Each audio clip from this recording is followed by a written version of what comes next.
राज्य सरकारकडून doctor Babasaheb Ambedkar tour circuit सहलीचं आयोजन आता केलं जाणार आहे। डॉक्टर बाबासाहेब आंबेडकरांच्या खरंतर जयंती निमित्तानं राज्य सरकारनं हा महत्त्वाचा असा निर्णय घेतला।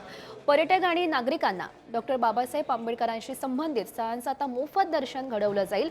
टूर सर्किटमध्ये मुंबई, नागपूर आणि नाशिकमधील स्थळांचा समावेश असल्याची माहिती मिळते। बाबासाहेबांचे विचार, इतिहास नव्या पिढींपर्यंत पोहोचवण्यासाठी सरकारचा हा महत्त्वाचा निर्णय समोर आला आहे।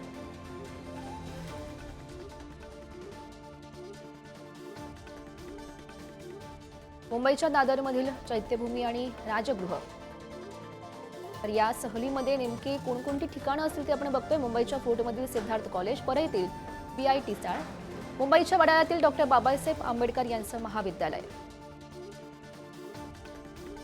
नागपूरमधील दीक्षाभूमी डॉक्टर बाबासाहेब आंबेडकर संग्रहालय, नागपूरमधील कामठीमधील ड्रॅगन पॅलेस आणि नागलोक विहार, नाशिकमधील येवले मुक्तिभूमी, त्रिरश्मी लेणी आणि काळाराम मंदिर यांचा समावेश या सहलीमध्ये असणार आहे।